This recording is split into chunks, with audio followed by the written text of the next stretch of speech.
a huge track record with your trends journal, and one of the big trends you picked early last year in 16, when everybody was saying, "Oh, he doesn't have a chance," you were saying Donald Trump is going to he's going to win. We think he's going to win, and you doubled down on that prediction. Of course, he did win, but that doesn't mean he's without problems.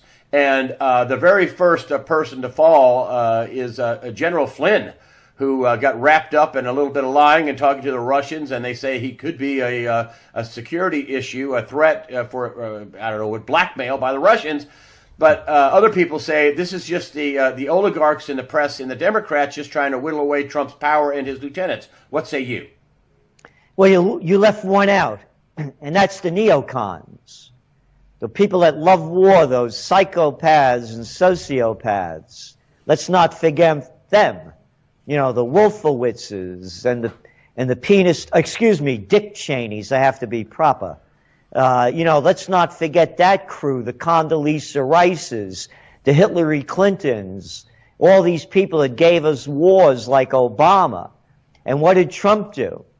When Trump came in, one of the first things he wanted to do, and during his campaign, was let's stop this fighting with Russia. They're not the threat that everyone says they are. And since he's been saying that, he's been attacked. So let's go back to Flynn. And Trump said it as well, that the CIA's become too politicized, that a lot of these agencies are wasting money and giving us bad information. That was a lot of what Flynn was about. And let's not forget that Obama dumped Flynn because those are the things that Flynn was saying that Obama didn't want to hear.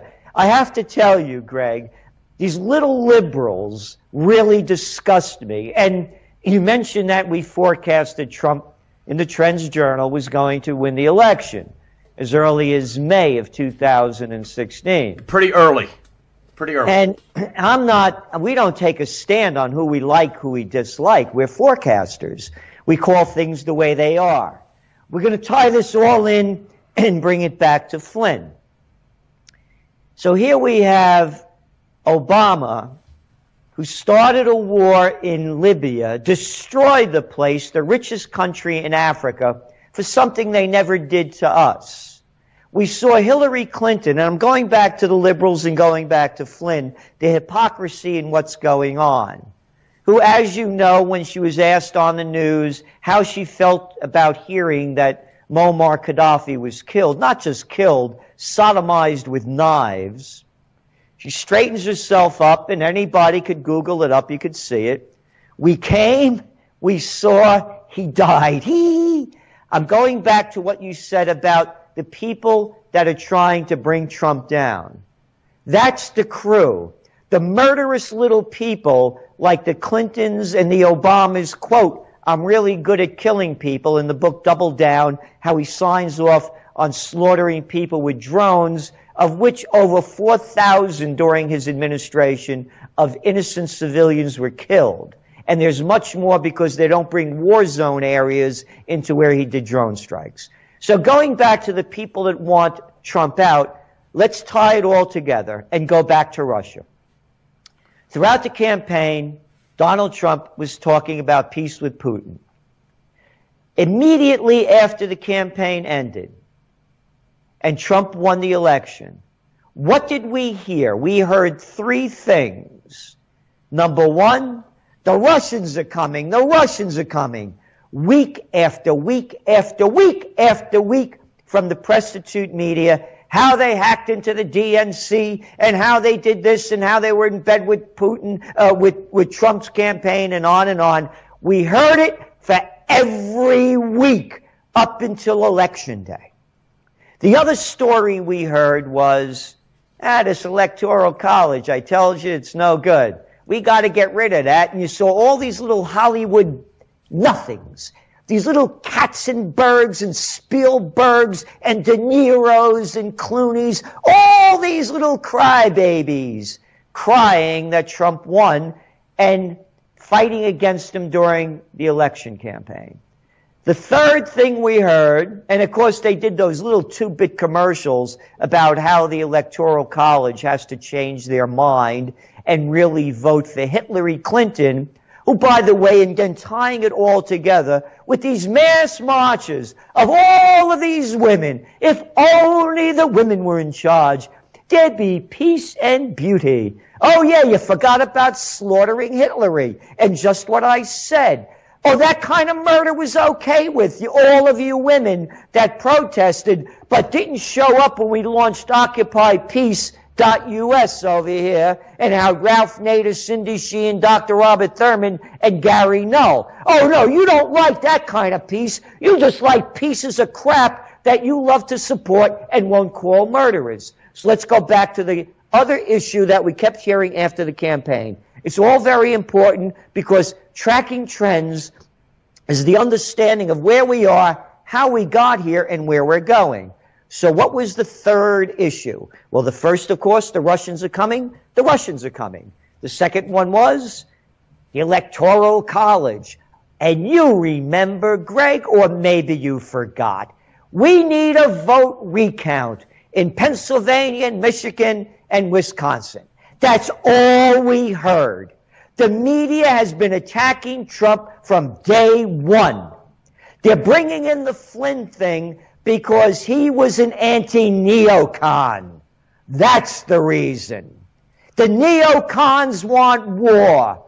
They want destruction. They want the military-industrial complex to continue to build.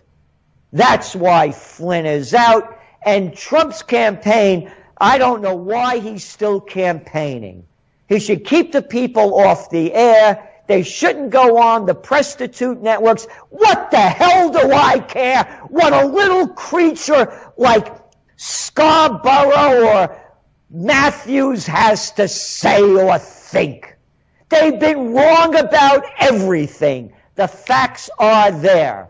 And the biggest hypocrites are all of these people that are campaigning to bring Trump down as they supported their murderer-in-chief, the con-mander, Barack Obama, the Nobel Peace of Crap Prize winner, who immediately after he got into office brought more troops into Afghanistan, 33,000 of them, to get our soldiers killed and slaughter more people.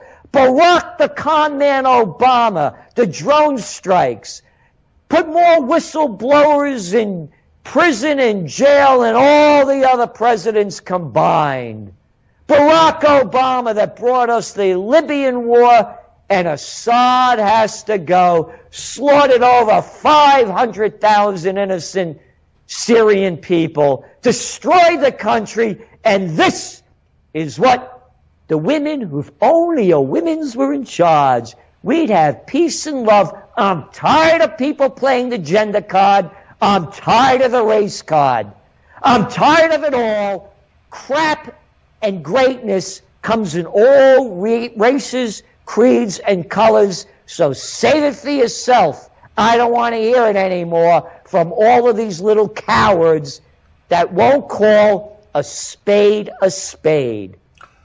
Do you think the trend of attacking Trump is entrenched, and will it continue? And the second part of the question is, what does Trump need to do to fight back? It will continue as long as Trump keeps playing their game. Why the hell is he putting his people on the Cartoon News Network, better known as CNN? Why the hell is he going on any of these shows and talking to these people? Avoid him. Stay away from him. You got business to do.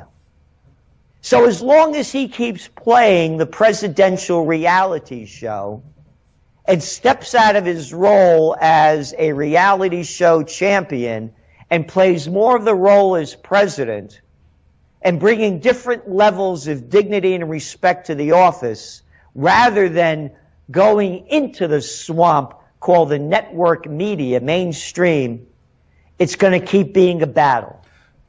Is it their goal to, basically WikiLeaks came out and said they're talking about a destabilization campaign. WikiLeaks, which, they were the ones that exposed all this coordination, collusion between the press and the Clinton the Clinton campaign and all the other stuff they've broken with all these emails, which now are confirmed to be true, even by the Democrats. But they're calling it Flynn just part of this destabilization campaign. Do you see a destabilization campaign, and do you think it will continue? Do you see it being successful?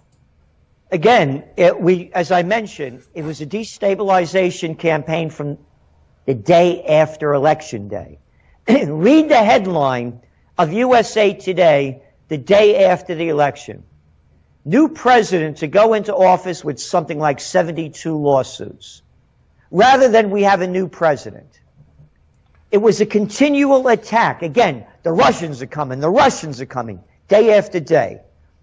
As I'm saying, the Electoral College and a vote recount. There is a definite movement to take Trump out.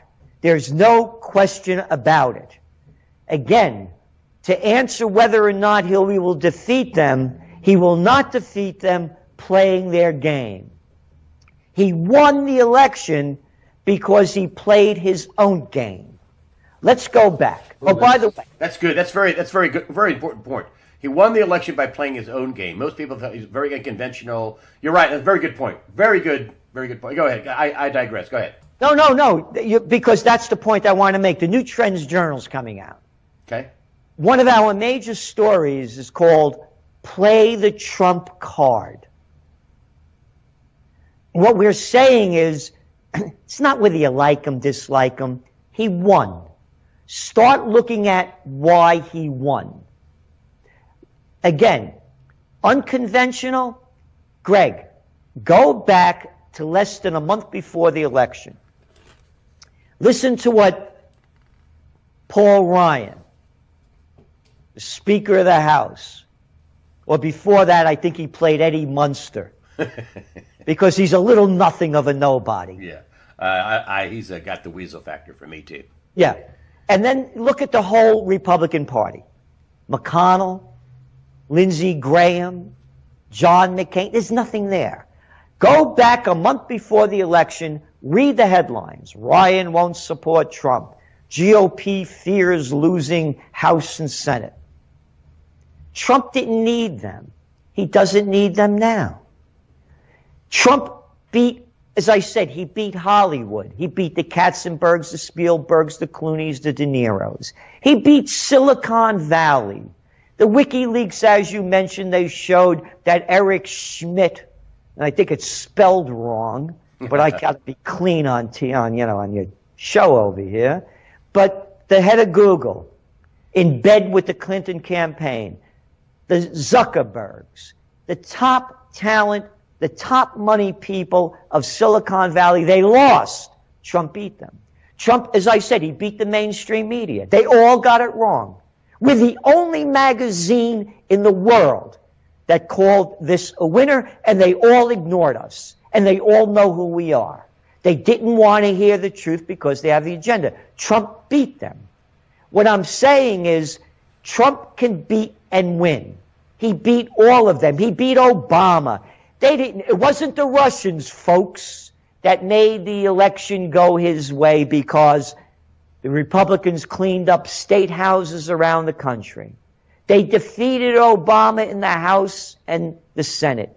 The House big time. Play the Trump card. There are no rules. That is the lesson. You play it the way you see it, believe it, and play it to win. So Trump could win but right now he's playing their game. He has to play the Trump card.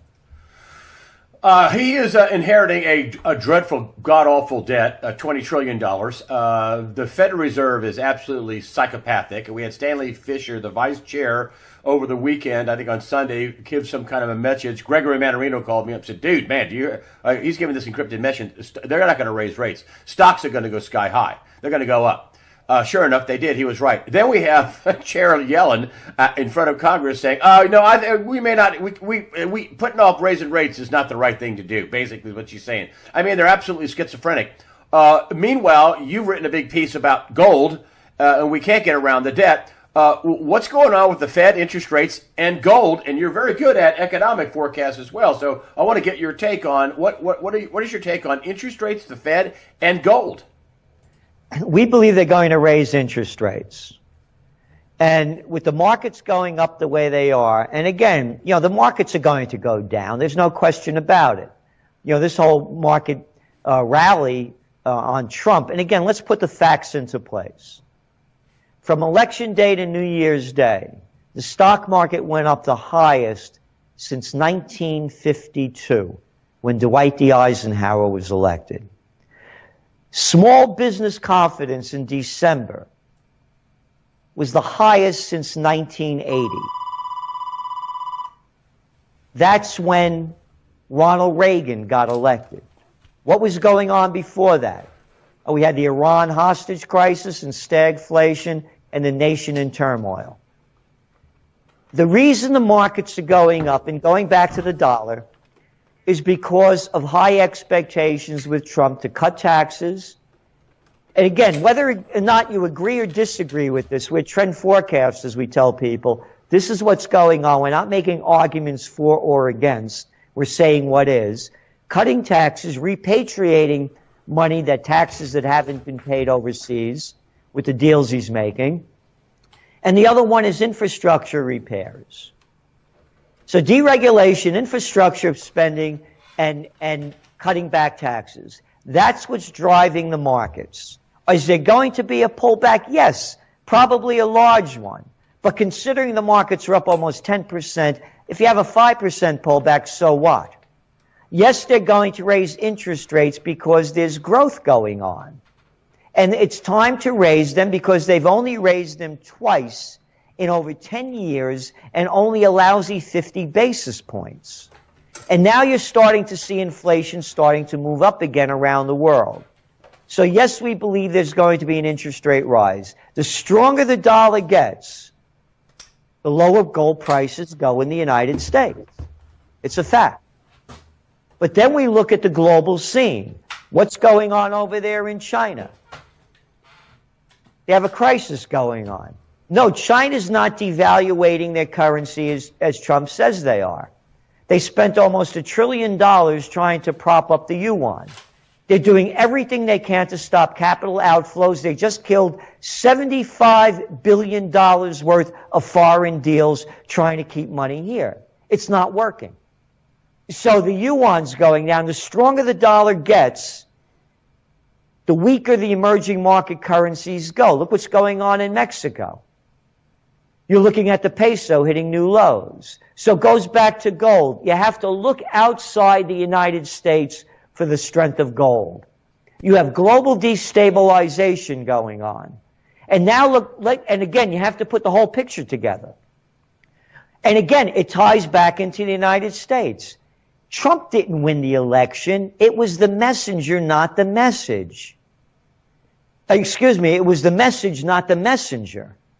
If we had a different messenger, we wrote this in the Trends Journal, Trump is the wildest of wild cards. The message is the people are fed up with the 1% owning everything. They're fed up with globalization. They're fed up with multinationalization. They're fed up with a neo-feudal society where we go to jail and get fined for every little crime that we commit, but the Wall Street gang and the rest of the political nobility and the economic elite get a free ride. Let's go back to gold. Let's go overseas. Look what's going on in France with Le Pen's party.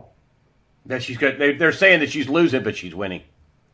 Exactly. Same thing. Then go over to Italy with the Five-Star Movement. They just knocked out little Renzi or Fonzi, I think it was, the prime minister. And they have a woman that they put in as mayor of Rome. Another woman in Torino. Look what's going on in Germany with the AfD party, Alternative for Deutschland. Take a trip to the Netherlands with Geert Wilder's party. Look what just happened over the last several days over in Spain with the Podemos party having that big uproar, and now they put people back into power that no, they don't want to do business with the establishment. They want a new way. It's the message, not the messengers. And that's what people are missing. Go back to gold. They're going to be pulling out of the EU at some point. They're going to be knocking out the euro. Go back. Look what's going on in Greece as we're speaking. The debt crisis continues to build. The people are in an uproar about getting their pensions robbed from them. More taxes on them to give the money to the banks that did the dirty deals. So going back to gold, look beyond the United States and look at it and we don't give financial advice, we're forecasters. It is the ultimate safe haven asset in a time of economic turmoil and geopolitical instability. Do you think that the part of the problem with, the bond market, we're in epic debt. That's what I've heard from multiple top financial people. The debt is epic. We're talking global, U.S., wherever you'd like to take a look at it. It's epic. Well, if the debt is epic and the European Union goes under and the debt can't be paid, well, that means these bonds are no good.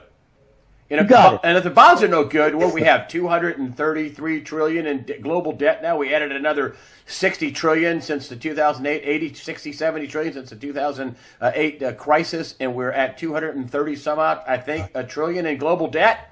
And if the bonds are no good, what happens if the bonds are no good? Oh! You got it. And let's go back again to Le Pen. Let's go back to the Five-Star Movement in Italy. Let's go to Germany, the Netherlands. Go to the countries that have the euro. Of course, with Brexit, they didn't have the euro, they had the pound.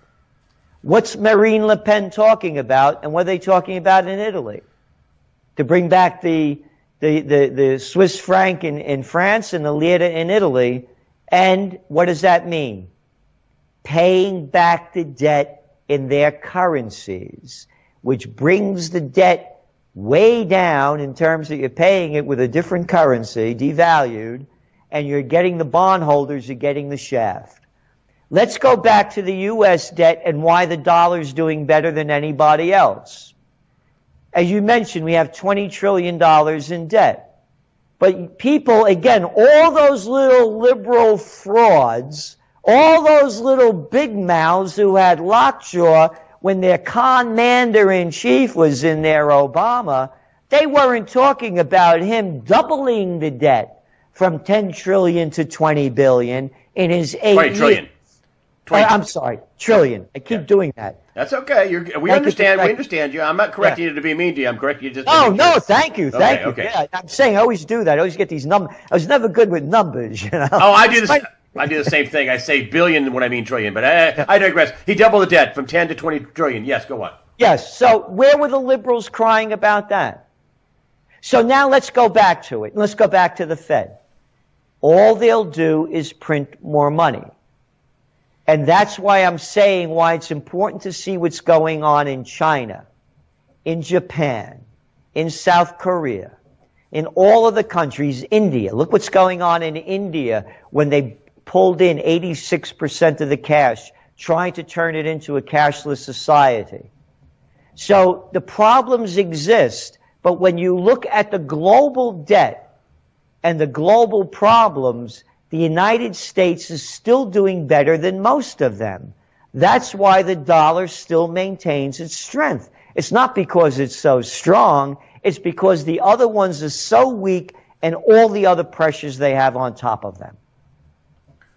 And when it comes back to gold, you think, is there going to be a rush? I think the money people, if you talk to, I don't know, Egon von Graf's, who vaults gold for people in the Swiss Alps and other places, if you talk to people like that and his friends, they all know where this is going. Rich people, they know it's going to be gold's going to be the only asset standing, and silver, I guess, and land, artwork, diamonds, whatever.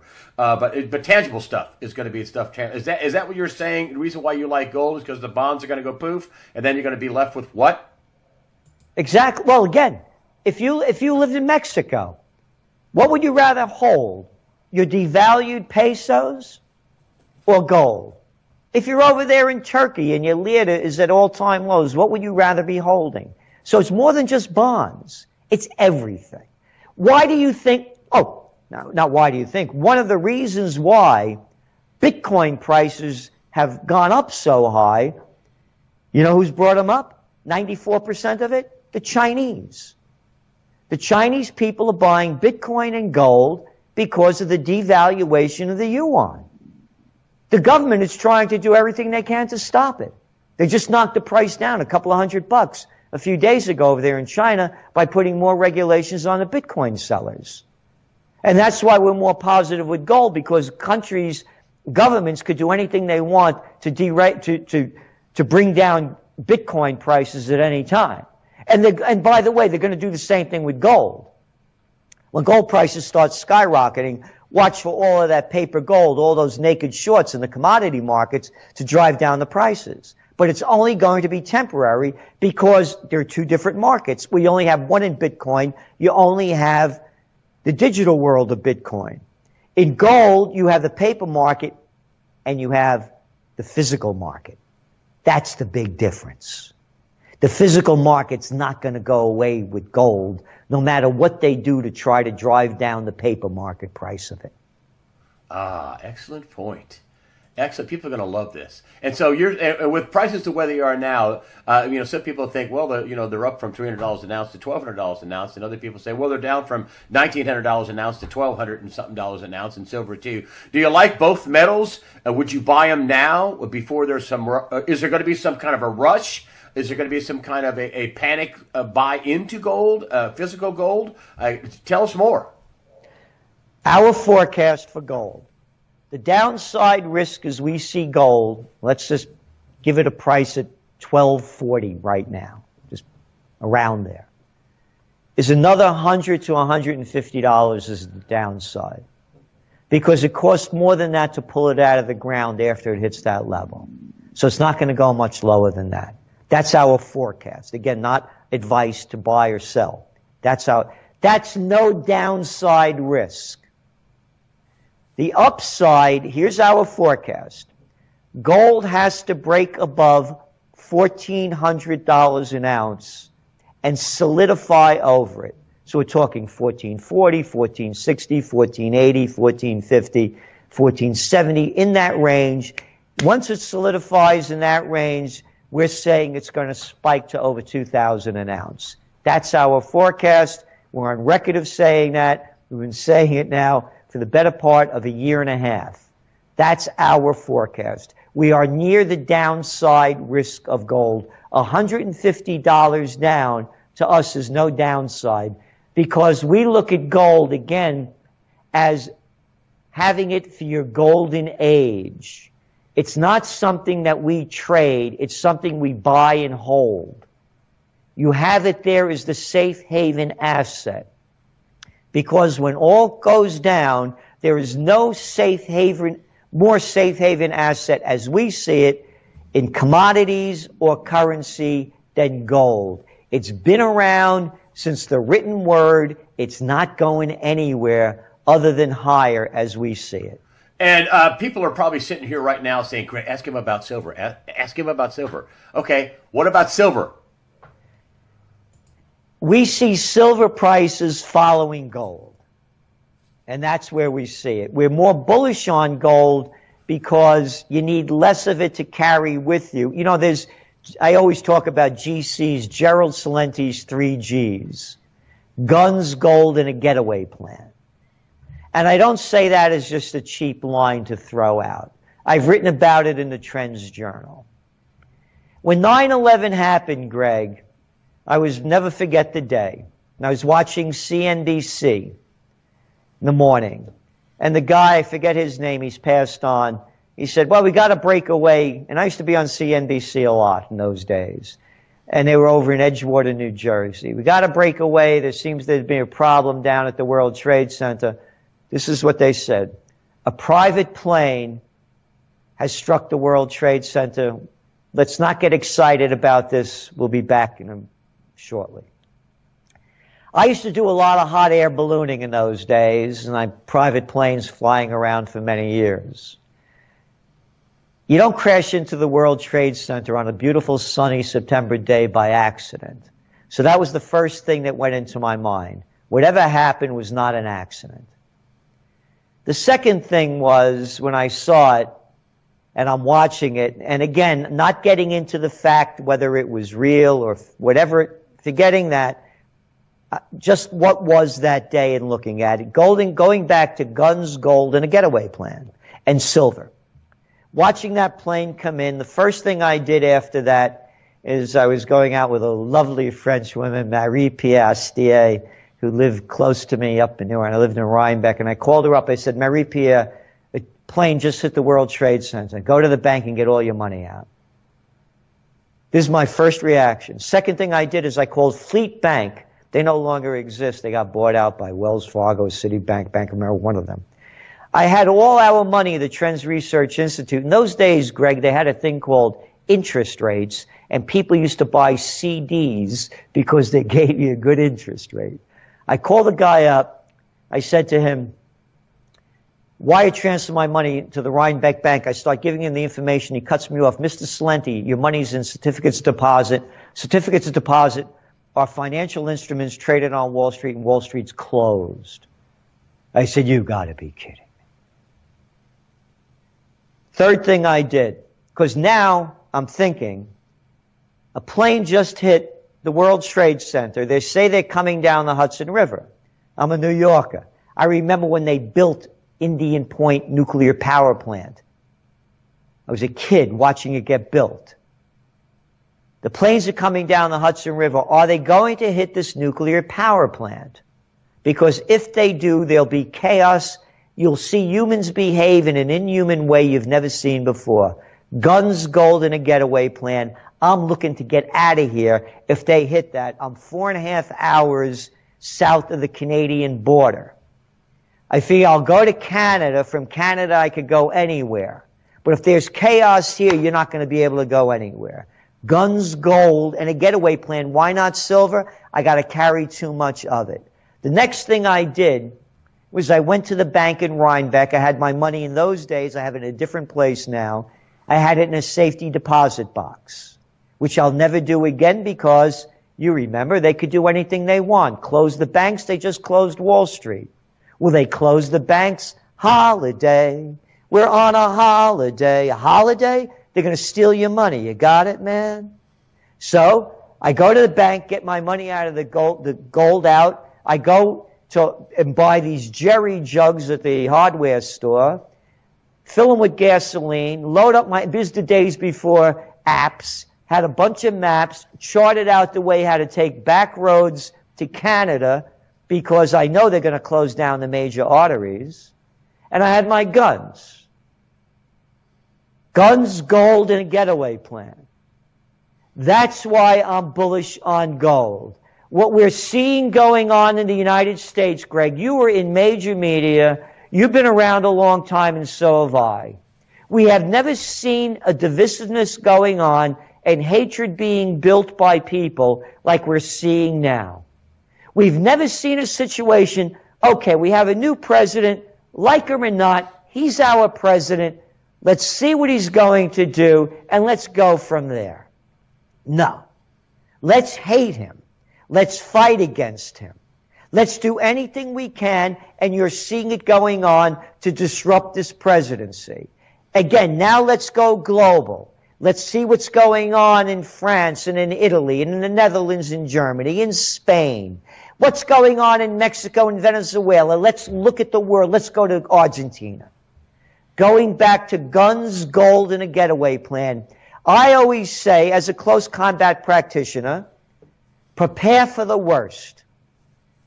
If the worst doesn't happen and you're prepared, you've lost nothing. If the worst happens and you haven't prepared, you could lose everything.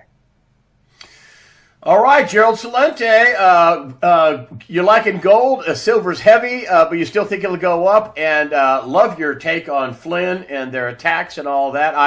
All I can say is I'm praying for Donald Trump. That's not a joke, my friend. I am praying for Donald Trump. I'm praying for the country. But Gerald Celente, thank you. Gerald Celente, the publisher of the Trends Journal. I'll put all the links on, after the interview section and before, so you can get to that. Gerald Celente, thank you so much for joining us today on USAWatchdog.com. Thank you so much for having me on USAWatchdog.com. And again, thank you for all that you do. And I, too, am praying for the presidency. Because just like you, I'm not praying for the man, I'm praying for the country. It's our country, and it's up to us to make it the country that we want it to be. And that's one of peace, morality, and dignity. Enough of this. Because if we keep fighting with ourselves, we're going to destroy this nation. And we have all that we need here to bring back the growth and prosperity. And again, one of the reasons why the markets are also going up,